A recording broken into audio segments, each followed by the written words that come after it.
I'm sorry I let you get attacked by a werewolf and then into the world.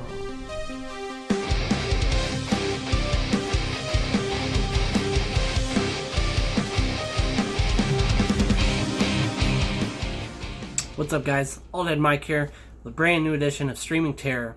I'm kind of cheating a little bit because tonight's movie is not exactly streaming. It is on demand for rent, so it's not exactly through a streaming service. However, if you've got Amazon, you can just go on there and rent it. It's like $5 or $6, something like that.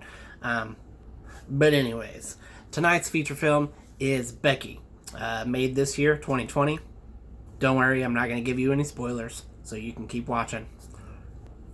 So the movie is about this young girl and her dad moving back into the house where her mother had died not too long ago from cancer. A group of Nazis break out of prison and head towards the same exact house to retrieve an artifact out of the basement. Things don't go as planned for the Nazis, and shit starts going crazy. And what starts out as a home invasion flick quickly turns into a revenge film, a la Last House on the Left and I Spit on Your Grave. Maybe not that extreme, but it's still pretty fucking violent, especially considering the revengeteer here is a 13-year-old girl. The film is essentially Home Alone on steroids. Directors here are Jonathan Milott and Carrie Murnian, the duo who also directed the zombie-ish flick Cooties, starring Elijah Wood. I haven't ever seen that film. It's been on my watch list for like 6 years. I never got around to it, but it looks great. The young girl here, Becky, is played by Lulu Wilson, known for her roles in Annabelle Creation, Haunting on Hill House, and Ouija Origin of Evil.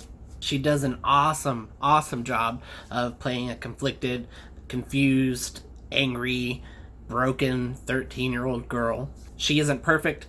She's not a superhero. She makes tons of mistakes. She says dumbass lines. But she makes it really believable that this is a 13-year-old girl going through some crazy shit.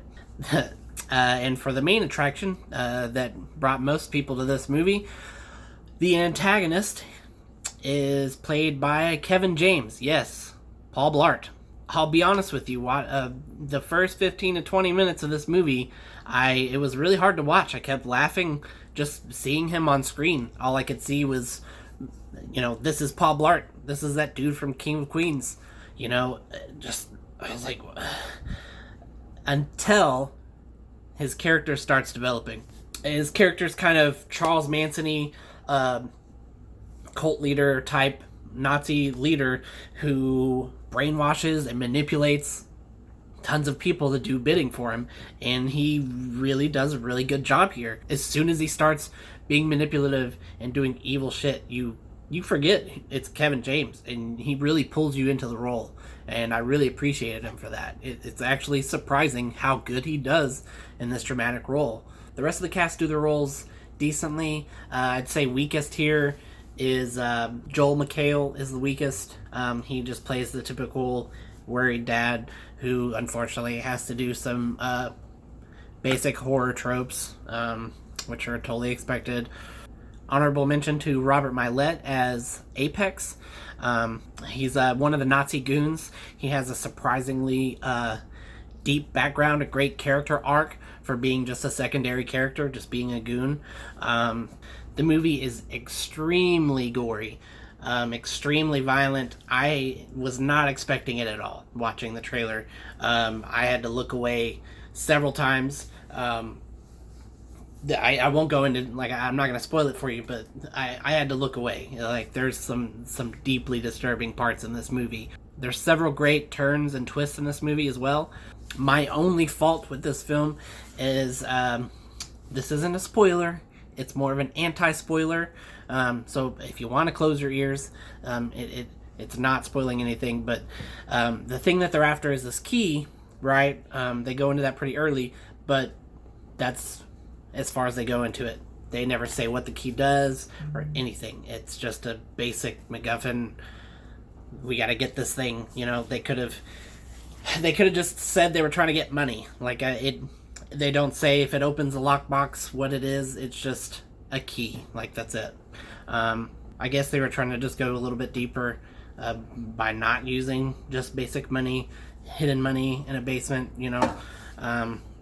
They were trying to sound fancy, but in the end it kind of hurts it because they could have just said what it does.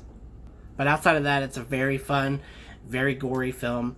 I'll have to see what comes out of the rest of the year, because as of right now, I could probably call this my horror of the year. Yeah, it's got a little leg up because not a lot of movies have come out because of the virus, but hey, I mean, that's how things work out. So it is what it is. 9 out of 10. Definitely check this out. It's worth the $6 to rent it. Don't wait. Go see it. It's very fun, especially if you're a fan of Kevin James already and you just want to see him do something totally different. It will blow your mind. But just don't expect anything too deep. It's just a fun horror film. But anyways, that's it. Thanks for watching Streaming Terror. I've got another Beyond the Tapes coming soon. So please give me a like and subscribe. Helps me out a whole ton, so I can keep putting out this content. Mostly just boost my ego. And other than that, I'll see you guys next time. Oldhead Mike signing off, reminding you you're never too old for this. Someday, love will find you. Break those chains and bind you.